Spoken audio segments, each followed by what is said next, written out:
오늘 본문 말씀을 가지고 오벳에돔의 복이 나에게도 라는 제목으로 함께 은혜를 나누겠습니다. 우리 함께 제목을 따라 하시겠습니다. 오벳에돔의 복이 나에게도. 한 번 더 따라 하십니다. 오벳에돔의 복이 나에게도. 예, 감사합니다. 우리 모두가 공감하시겠지만 우리의 세상살이, 삶이 점점 살기가 어려워지는 것만 같습니다. 먼저 이 경쟁은 계속해서 더 치열해져만 가는 것 같습니다. 그래서 취업의 문이 바늘구멍 뚫기보다 더 어려운 것 같아요. 우리 성도님들, 자녀들, 우리 또 성도님들 가운데도 취업 준비를 열심히 하지만 이게 속 시원하게 취업이 됐다라는 소식이, 좋은 소식들이 잘 들려오지 않습니다. 또한 이 사람이 사는 데 있어서 가장 기본적인 의식주 중에 하나인 이 주택, 이 집값이 올해 너무 많이 올라갔어요. 천정부지로 자꾸 이렇게 쏟고 있습니다. 따라서 이 집이 없으신 분들은 참 힘드실 것 같아요. 평생 내 집 마련의 꿈이 이렇게 해서는 과연 실현될 수 있을까라는 생각이 들 정도입니다. 가난하신 분들은 더 자꾸 가난해지고, 빈부의 격차는 자꾸 이렇게 커져만 가는 것만 같습니다. 또한 공교육은 도대체 언제 정상화될 수 있을까라는 생각을 해보게 됩니다. 그러다 보니 이 자녀를 양육하고 자녀를 교육하는 비용이 많이 들어서 정작 자녀들을 돌볼 부모가 시간은 없고 이 맞벌이해서 이 살기 바쁘신 분들이 참 많습니다. 나아가서 이런 상황 속에서도 자연 환경은 계속해서 좋지 않는 방향으로 흘러가고 있어요. 요 몇 년간 우리 깨끗한 공기가 깨끗했던 적이 과연 몇 날이나 있었나라는 생각이 들 정도입니다. 그리고 올 한 해는 전 세계적으로 이렇게 광풍처럼 몰아치고 있는 이 코로나19 바이러스의 이 확산으로 인해서 참 우리는 많은 어려움들을 겪고 있고, 많은 사람들이 우리의 평범한 일상조차도 우리는 빼앗겨 버렸습니다. 이러한 상황 속에서 국민의 삶을 평안케 하고 또 민생을 안정시켜야 할 이 정치인들과 위정자들은 사리사욕 당리당략에 얽매여 있는 것만 같고, 권력을 유지하고 권력을 뺏는 데에만 혈안이 되어 있는 것 같아서 참 답답하기도 합니다. 따라서 우리는 이 세상을 바라보게 되면 소망이 없습니다. 우리의 삶을 온전히 이렇게 의지하고 소망을 둘 때가 세상을 보게 되면 없습니다. 저와 여러분 모두 다 공감을 하실 것입니다. 자, 그렇다면 이러한 참담한, 어찌 보면 비관적일 수도 있는 이런 상황 속에서 우리 그리스도인들은 어디에다 소망을 두고 무엇에 의지하고 살아야 할까요? 누구를 의지하고 살아야 할까요? 이에 대해서 절대 진리인 성경은 아주 명확한 답을 우리에게 하고 있습니다. 바로 하나님께 소망을 두라, 하나님을 의지하라 라고 분명하게 말씀을 하고 계십니다. 그리고 이렇게 하나님을 의지하고 하나님께 소망을 두는 자에게는 하나님께서 반드시 복을 주셔서 형통하게 하신다고 약속을 하셨고 또 그리 하십니다. 할렐루야! 성경을 보면 하나님께 소망을 두고 하나님을 의지하여 복을 받은 사람들의 이야기로 가득 차 있습니다. 그래서 오늘은 이 성경 말씀 속에서 하나님께 복을 받은 사람의 이야기를 해보며 은혜를 나누고자 합니다. 큰 은혜가 되시기를 간절히 주의 이름으로 축복합니다. 성경 말씀에 통해서 하나님께 복을 받은 사람들에 대한 이야기, 이런 설교는 여러분들 그동안 많이 들으셨을 것입니다. 수많은 설교를 통해서 하나님께 복을 받은 사람들의 이야기, 설교를 많이 들으셨을 거예요. 예를 들면 믿음의 조상 아브라함이 그러하고요, 또 흉년의 때에 농사를 지었더니 홀로 100배나 소득을 얻었던 하나님께 복을 받은 이삭이 그러하고, 또 노예로 팔려갔지만 당시 서구 사회의 최대 패권 국가였던 이집트의 총리가 된 요셉이 그러하고요, 또 하나님을 대면하였으며 또 이 120세가 되도록 눈이 흐리지 아니하고 기력이 쇠하지 아니하였던 모세가 그러하고요, 나아가서 하나님 앞에 지혜를 구했는데 구하지 않은 부와 명예까지 허락하셨던 솔로몬이 그러하고, 또 이방인이고 포로인 신분에서 이지만 대제국 바벨론과 페르시아의 총리가 되고 또 왕후가 되었던 다니엘과 에스더 같은 사람이 그러합니다. 이 외에도 성경에는 하나님께 복을 받은 사람의 이야기가 참 많이 나옵니다. 그런데 제가 오늘 여러분에게 소개할 사람은 아마도 여러분들 거의 듣지 못한, 성경 속에서 듣지 못한 사람일 것입니다. 그렇다면 그 사람이 누굴까요? 바로 오늘 본문의 주인공인 오벳 에돔이라는 사람입니다. 사랑하는 여러분, 이 오벳 에돔이라는 사람은 참 신기한 사람입니다. 성경에는 이 오벳 에돔에 대한 이야기가 몇 줄 안 나옵니다. 그런데 이 오벳 에돔이라는 사람의 이름이 나오는 때마다 하나님께 복을 받은 자다라는 이야기가 계속 나와요. 오벳 에돔은 하나님께 복을 받은 사람이에요. 복을 받은 자다, 복을 받은 자다, 복을 받은 자다, 이런 말이 계속해서 언급이 됩니다. 따라서 오늘 본 말씀을 통해서 이 오벳 에돔을 어떻게 하였길래 복을 받았는지에 대해 살펴보며 오벳 에돔의 복이 우리의 복이 되기를 간절히 소원하는, 바라는 그런 시간이 되기를 간절히 주의 이름으로 축복합니다. 자, 오벳 에돔은 어떻게 했길래 하나님께 그런 복을 받은 사람이 됐을까요? 이를 위해서 먼저 본문의 배경과 내용 설명을 여러분에게 좀 해드리겠습니다. 사무엘상 4장 말씀을 보게 되면 이스라엘이 사사시대 때입니다. 그리고 엘리 제사장이 사사일 때입니다. 이스라엘과 블레셋이 전쟁을 벌였고 이스라엘이 처참하게 패배를 합니다. 그리고 그때 하나님의 임재의 상징인 하나님의 궤 언약궤, 다른 말로 법궤를 블레셋에 빼앗기게 됩니다. 하지만 하나님의 권능이 나타나서, 하나님의 능력이 나타나서 곧 이 하나님의 궤, 언약궤 법궤를 블레셋이 이스라엘에게 돌려주고, 그 잠시 안치된 곳이 이스라엘과 블레셋의 국경 마을인 벳세메스라는 곳입니다. 그곳에 잠시 동안 하나님의 궤 언약궤가 있다가 이후 어디로 이 언약궤가 이동을 하게 되냐면 기랄 여하림이라는 곳에 아비나답의 집으로 이 법궤 언약궤 하나님의 궤가 이동을 하게 됩니다. 그리고 그곳에서 약 70년간 거의 방치에 가깝도록 아비나답의 집에 있었습니다. 이후 다윗 왕이 12지파의 왕이 된 이후에 이 여부수족이 살고 있던 예루살렘 산지를 취하고 그것을 이스라엘의 수도로 삼습니다. 그리고 이 예루살렘에다 자기의 이름을 딴 성 다윗성을 짓고 아주 백향목으로 아름다운 돌로 웅장한 성을 짓고 그곳을 수도로 삼고 그곳에 거하게 됩니다. 그리고 다윗이 이제 생각을 해요. 나는 이렇게 아름다운 성, 백향목과 아름다운 돌로 웅장한 성에 살고 있지만 우리 하나님의 임재가 상징인 하나님이 계시는 이 언약궤 법궤 하나님의 궤는 저 아비나답의 집에서 70년간 거의 버려져 있다시피 방치되어 있구나 하면서 아주 속상해하고 탄식합니다. 그리고 오늘 본문 말씀 사무엘하 6장 1절 말씀에 보면 결심을 합니다. 이 하나님의 궤 언약궤를 예루살렘 성 다윗성으로 가지고 와야겠다라고 결심을 하고 이 운송을 하는 데 있어서 무려 3만 명이나 되는 사람을 동원합니다. 언약궤 하나 운반하는 데 있어서 3만 명이라는 사람을 동원했다는 것으로 볼 때 다윗이 얼마나 그것을 바라고 원했는지를 알 수가 있습니다.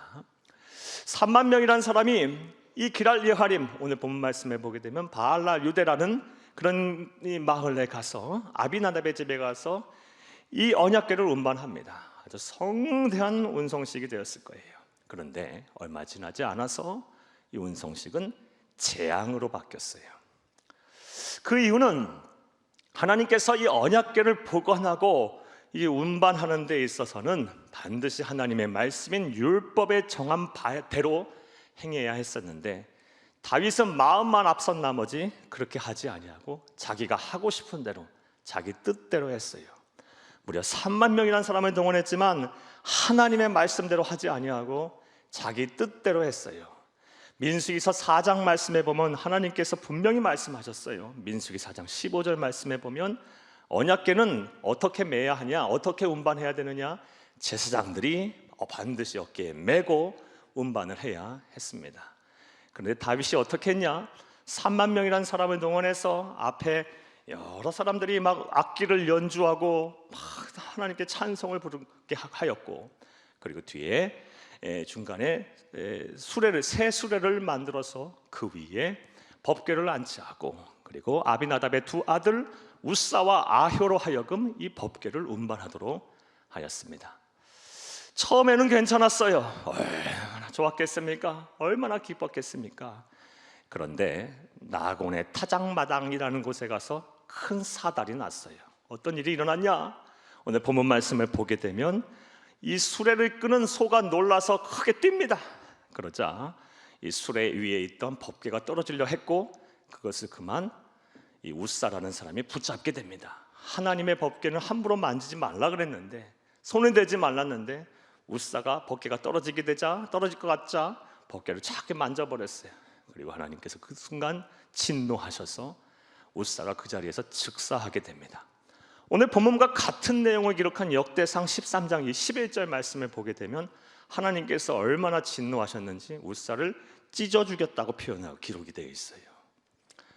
자, 우리는 이러한 내용을 통해서 아주 중요한 교훈 하나를 얻을 수가 있습니다. 우리가 주의 일을 하는 거 아주 선하고 좋은 일입니다. 하지만 주의 일을 할 때에는 반드시 하나님의 말씀 안에서, 신앙의 양심 안에서, 그리고 교회의 질서 안에서 해야 한다는 것입니다. 내 마음, 내 뜻, 내 고집대로 해봐야 하나님께서 기뻐하지 않으신다는 거예요. 주의 일은 하나님의 말씀 안에서 하는 거예요. 교회의 질서 안에서 하는 거예요. 신앙의 양심을 지켜가면서 하는 거예요.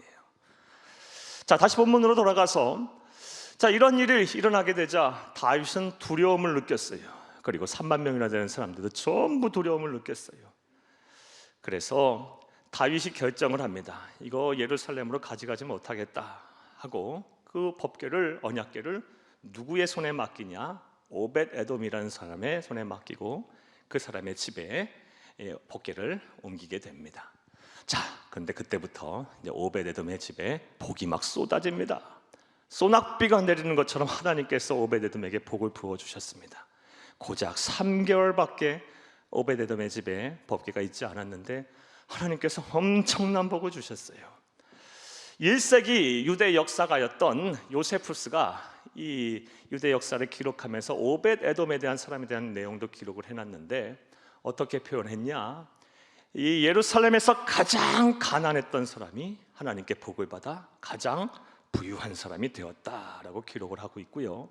또 성경 역대상 26장 4절에서 11절 말씀해 보면 이 오벳 에돔에게 하나님께서 복을 주신 내용에 대해서 기록을 했는데, 특별히 자녀들과 후손들에게 복을 주셨음을 하나님께서는 하나님의 말씀을 통해서 우리가 확인을 할 수가 있습니다. 오벳 에돔은 총 8명의 아들을 두었고 그의 후손은 62명이나 되었는데 하나도 빠지지 않고 다 능력이 출중한 탁월한 자였다라고 성경은 기록을 하고 있습니다. 사랑하는 여러분, 저와 여러분 또한 이 오벳 에돔의 같은 복을 받아서 우리가 이 세상에서 잘 되고 또 우리의 자손과 후손들이 번성하는 그런 탁월한 삶을 사는 하나님의 복이 임하기를 간절히 주의 이름으로 축복합니다. 축복합니다. 자, 이제 이런 내용을 바탕으로 이제 생각을 해보겠습니다. 사랑하는 여러분, 오벳 에돔은 어떻게 했길래 하나님께 이런 복을 받았을까요? 우리 또한 오벳 에돔처럼 복을 받으려면 어떻게 해야 할까요? 자, 이제부터 따라하십니다. 첫째로, 하나님께 복을 받을 만한 준비를 하였기 때문입니다. 그냥 복을 받은 게 아니라 복을 받을 만한 준비를 해야 했기 때문에 하나님께서 오벳 에돔에게 복을 주셨다는 것입니다. 우리 또한 마찬가지입니다. 하나님은 준비된 자를 쓰시고 준비된 자에게 복을 주시는 것입니다. 자, 오늘 본문 말씀 10절을 보게 되면 오벳 에돔에 대한 출생지에 대한 출신이 어딘지에 대한 이야기가 나옵니다. 우리 10절을 함께 읽겠습니다. 다윗이 여호와의 궤를 옮겨 다윗성 자기에게로 메어가기를 즐겨하지 아니하고 가드 사람 오벳 에돔의 집으로 메어간지라. 그의 출신이 어디입니까? 가드예요. 가드. 자, 정확히 말하면은 가드 림몬이라는 지역입니다. 이 가드 림몬이라는 지역은 이스라엘 12지파 중에 7번째 지파인 단 지파가 분배를 받은 땅 안에 있는 성읍이에요. 근데 이 가드 림몬에는 어느 사람들이 살았냐면 레위 지파 사람들이 살았습니다. 12지파 중에 가나안 정복 전쟁 이후에 유일하게 땅을 분배받지 않은 지파는 레위 지파예요. 각 지파마다 이렇게 다 흩어져 살았어요.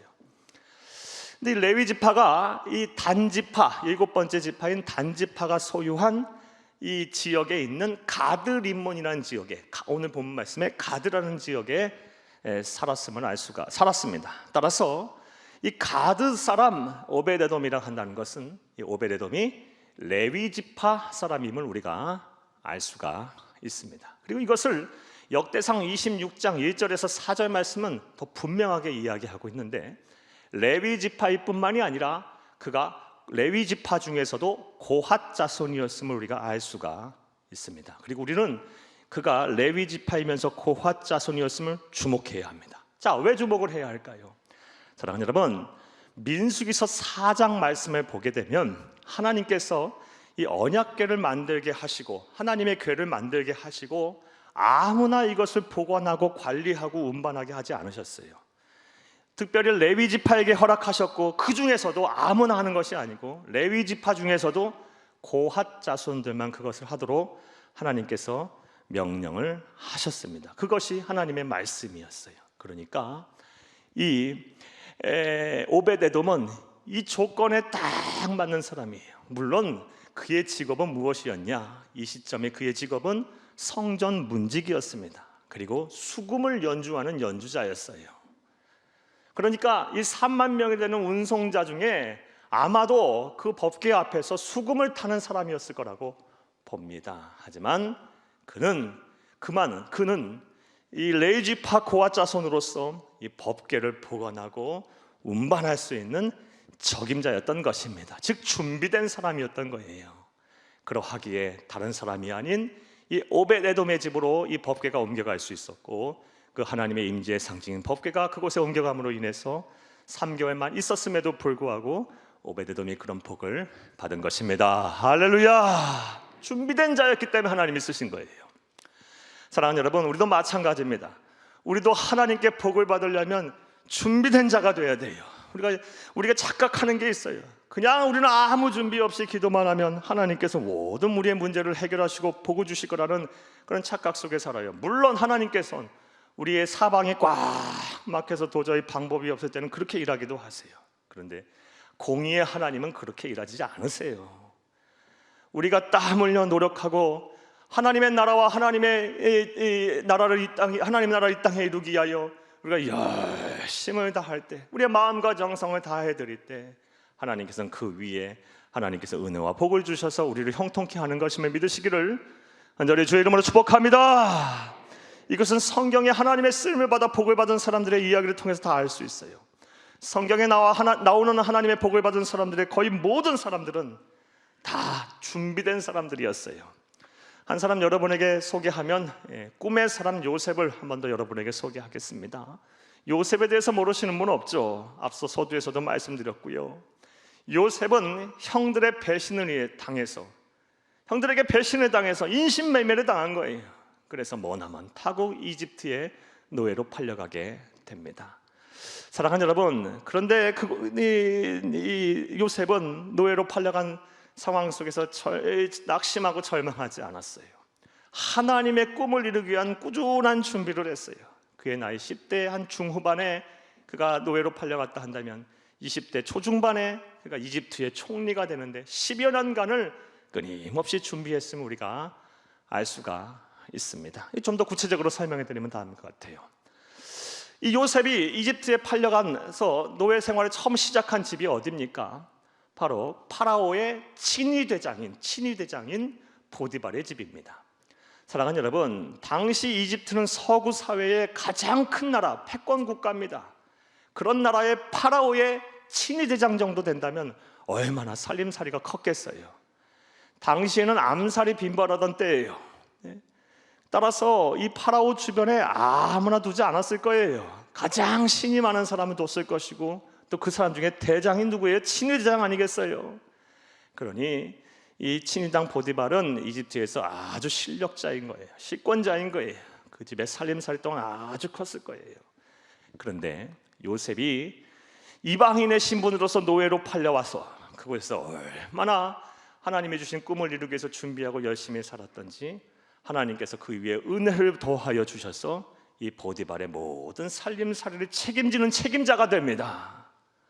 사랑하는 여러분, 그 살림살이를 해가면서 그는 철저하게 한 나라를 경영하고도 남을 만한 경영 수업을 받았을 거예요. 그저 되는 것은 없어요. 그 정도 해봤기 때문에 국무총리 정도 돼서 한 나라를 경영할 수가 있는 거예요. 자, 또한 그가 이 보디발의 아내가 유해 유혹을 뿌리친 이후로 인해서 오히려 강간범으로 몰려서 감옥에 갇히게 되죠. 그 감옥에 갇힌 그 감옥은 또 어떤 감옥입니까? 친위대장 보디발의 집 안에 있는 감옥이에요. 그러니까 그 감옥은 오늘날 생각하면 우리 조선시대의 의금부 같은 곳이에요. 아무나 갇히는 잡범들이 갇히는 것이 아니고 정치범들이 갇히는 것이에요. 그것은 아주 막강한 실력자들이, 식권자들이 실수를 하고 죄를 졌을 때 갇히는 곳이에요. 그곳에서 또 열심히 포기하지 아니하고 낙심하지 아니하고 하나님의 꿈을 위해서 준비를 합니다. 그러자 간수장이 그를 인정해서 모든 죄수를 그에게 맡기고 모든 감옥의 재반 사무를 다 그가 그로 하여금 관장하게 합니다. 사랑하는 여러분, 요셉이 그 감옥에서 그런 일을 했기 때문에 사무행정이 맑은 거예요. 그리고 그곳에 오고 가는 감옥 안에 있는 수많은 이 정치인들로 하여금 이 왕궁의 소식을 들었을 것이고, 그리고 사람을 부리고 쓰는 법에 대한 이야기도 그 사람의 용인술도 다 그가 배웠을 거라고 봅니다. 그저 되는 것이 없어요. 단순히 그가 꿈을 해석해서 그렇게 됐다고 보면 안 돼요. 그것은 특별한 하나님의 은혜가 더해진 것이고 결정적인 은혜가 더해진 것이고 그는 그만한 자격을 갖춘 사람이었기 때문에 하나님께서 준비된 사람이었기에 하나님께서 쓰신 것임을 믿으시기를 간절히 주의 이름으로 축복합니다. 사랑하는 여러분, 따라서 저와 여러분 또한 하나님께 복을 받으려면 오베데돔처럼 또 요셉처럼 믿음의 선배들처럼 항상 이렇게 준비된 삶을 살아야 합니다. 그래야 하나님께 복을 받는 것입니다. 자, 그런데 설교를 여기까지 듣고 다음과 같이 이제 생각을 하시는 분이 계실 거예요. 목사님, 나는 무엇을 준비해야 되나요? 나는 나이도 많고 연세도 많고 몸도 아프고 힘들고 하는데 가진 것도 없는데 무슨 준비를 해야 하나요? 이 나이에 내가 무슨 준비를 해야 하나요? 이렇게 이제 생각을 하시고 계신 분 분명히 계실 거예요. 사랑하는 여러분, 그런데 준비를 한다는 것이 그렇게 어려운 일은 아니에요. 무엇을 준비하는 것에 대해서 그렇게 어려운 일 또한 아니에요. 왜냐하면 하나님의 역사, 하나님의 일하심, 하나님이 우리에게 주시는 복은 우리의 삶의 현장에서 일어나기 때문입니다. 즉, 지금 내가 하는 일이 공부하는 일이라면 하나님께서 언젠간 나를 쓰실 때를 생각하고 바라보며 그때가 돼서 내가 부족함이 없도록 열심히 기도하며 공부하는 거, 이게 준비하는 거예요. 또 내가 지금 돈을 버는 상황에 있다면 나중에 언젠가 하나님이 때가 돼서 내가 가진 재물을 아낌없이 쓰시도록 부족함이 없도록 열심히 일하면서 돈 버는 거, 기도하면서 돈 버는 거, 단순히 나만 잘 먹고 잘 살기 위해서가 아니라 하나님의 나라를 위해서 이렇게 잘 준비하고 열심히 일하며 돈 버는 거, 이게 바로 준비하는 거예요. 나아가 나는 가진 것도 없고 드릴 것도 없고 아무것도 없어요. 그러면 하나님께서 몸밖에 드릴 것이 없어요. 그러면 언젠가 하나님께서 당신의 나라를 위해서, 주의 몸된 교회를 위해서 너의 몸을 쓰겠다 할 때 건강해야 되겠죠. 기도하면서 건강관리 잘 하는 거, 이것 또한 준비하는 거예요. 이런 식으로 생각을 하게 되면 우리의 일상에서 하나님의 나라를 꿈꾸며 우리가 준비해야 할 일이 참 많습니다. 이것은 하나님의 나라 가는 그 순간까지 하는 거예요. 연세 드신 어르신들이나 아니면 어린아이나 아니면 장년이나 할 것 없이 우리의 숨이 붙어있는 그 순간까지 하나님은 언제 쓰실지 모르니까, 그러니까 항상 우리는 준비를 하고 있어야 할 줄로 믿습니다. 이런 준비된 자 위에 하나님께서는 복을 주시는 거예요. 우리의 일상은 어찌 보면 하나님의 쓰임을 받기 위해서 끊임없이 준비하는 여정, 과정이라고도 볼 수 있어요. 이것이 곧 제자도고 이것이 참 믿음의 성장이고 성숙이고 성화의 길이에요. 사랑하는 여러분, 다른 말로 하면요, 온전한 이런 삶을 사셔서 오베데돔이 받은 복, 우리 믿음의 선배들이 받은 복을 다 받아 누리시기를 간절히 주의 이름으로 축복합니다. 축복합니다. 오베데돔은 복을 받을 만한 준비된 사람이었기 때문에 하나님께서 그에게 복을 허락하여 주신 것입니다. 자, 둘째로 또 오베데돔은 어떻게 하였길래 하나님께서 그에게 그런 복을 주셨을까요? 따라 하시겠습니다. 둘째로 두려움을 떨쳐내고 주를 위해 헌신하였기 때문입니다. 두려움을 떨쳐내고 주를 위해 헌신하였기 때문에 하나님께서는 그에게 복을 허락하여 주신 것입니다. 오늘 본 말씀 9절과 10절을 함께 읽겠습니다. 다윗이 그날에 여호와를 두려워하여 이르되 여호와의 궤가 어찌 내게로 오리요 하고 다윗이 여호와의 궤를 옮겨 다윗성 자기에게로 메어가기를 즐겨하지 아니하고 가드 사람 오베데돔의 침으로 메어 간지라. 아멘. 우사가 하나님의 진노를 받아서 그 자리에서 즉사하자, 하나님이 찢겨버리셨다. 얼마나 사람들이 놀랐겠어요. 다윗이 얼마나 두려웠겠어요. 3만 명이나 되는 사람들이 얼마나 무서웠겠어요. 특별히 이 다윗 주변에 이 법궤를 근거리에서 호송하고 운송을 하던 수많은 레위 사람들, 레위 지파 사람들, 그 안에 고앗 자손들이 오베데돔 말고 또 더 많이 있었겠죠. 많이 있었을 거예요. 얼마나 두려웠겠어요. 자칫 몸이 실수라도 해서 스치기만 해도 즉사할 텐데 얼마나 두려웠겠어요. 자, 그런데 그런 가운데서도 오베데돔은 어떡합니까? 두려움을 떨쳐내고 자신이 그것을 떠맡아요. 또 자신의 집으로 하나님에게 언약궤를 옮겨갑니다. 하나님은 이걸 보신 거죠. 하나님은 그걸 보신 거예요. 다른 사람 다 두려워할 때 그 두려움을 떨쳐내고, 오베데돔이라고 왜 두렵지 않았겠어요? 자신의 눈에서 사람이 찢어 죽는 것을 죽어가는 그 현장을 봤는데요. 왜 두렵지 않았겠어요? 하지만 그 두려움을 떨쳐내고 주를 위해서 자신을 헌신한 거예요. 자신의 집을 내어드린 거예요. 그래서 하나님께서 복을 주신 것임을 믿으시기를 간절히 주의 이름으로 축복합니다. 우리도 마찬가지예요. 사랑하는 여러분, 우리가 하나님으로부터 복을 받으려면 두려움을 떨쳐내야 돼요. 그리고 하나님께서 쓰시고자 할 때 아낌없이 우리의 몸과 마음과 우리의 재물과 우리의 시간과 정성과 우리의 삶을 하나님 앞에 드릴 수 있어야 합니다. 다른 말로 헌신할 수 있어야 합니다. 할렐루야. 오늘도 이와 관련한 한 위대한 우리 믿음의 선배 한 분을 여러분에게 소개할게요. 한국 교회의 순교자 한 분을 여러분에게 소개하려고 합니다. 두려움을 떨쳐내고 주를 위해 헌신하여 복을 받은 순교자 한 분 여러분에게 소개할게요. 바로 박경구 목사님이십니다. 우리 사진을 한번 보면요, 이렇게 생기신 분이에요. 자, 순교자 박경구 목사님에 대해서 간단하게 말씀을 드리면 1903년도에 황해도에서 아주 독실한 부모 밑에서, 독실한 믿음의 부모 밑에서 태어나셨어요. 출생하셨어요. 그리고 일제강점기 때에 평양의 숭실전문학교 문과를 수석으로 졸업을 하시고, 일제강점기에 애국이라는 대의를 두고 교육계에 투신을 하셨어요. 교사가 되었고 또 농촌 계몽운동과 이런 활동들을 열심히 하셨어요.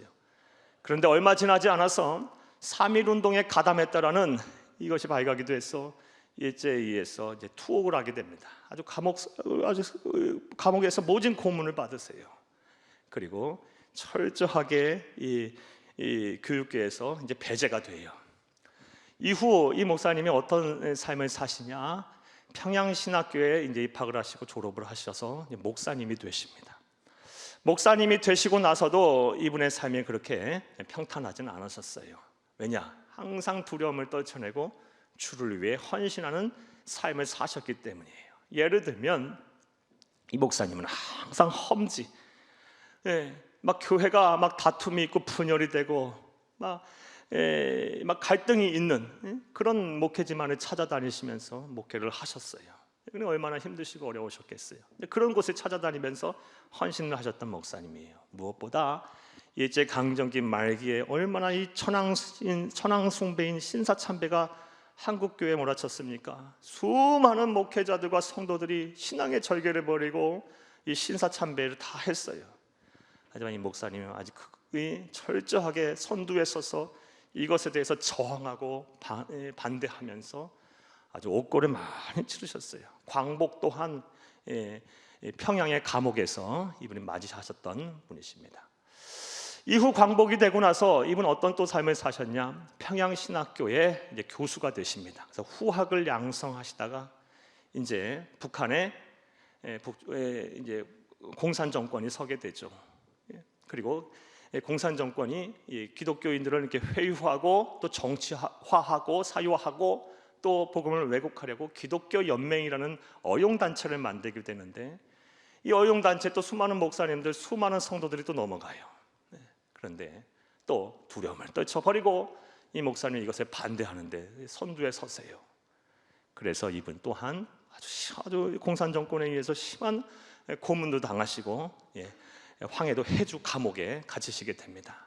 그러다가 이제 6.25 전쟁이 터지고, 그리고 나서 다시 우리나라가 저 낙동강까지 밀려났다가 1950년 10월에 이제 유엔군이 북진할 때 이 공산당원들이 이 목사님 가만히 냅두지 않고 감옥에 갇혀 있던 이 목사님을 죽이는데, 어떻게 죽였냐?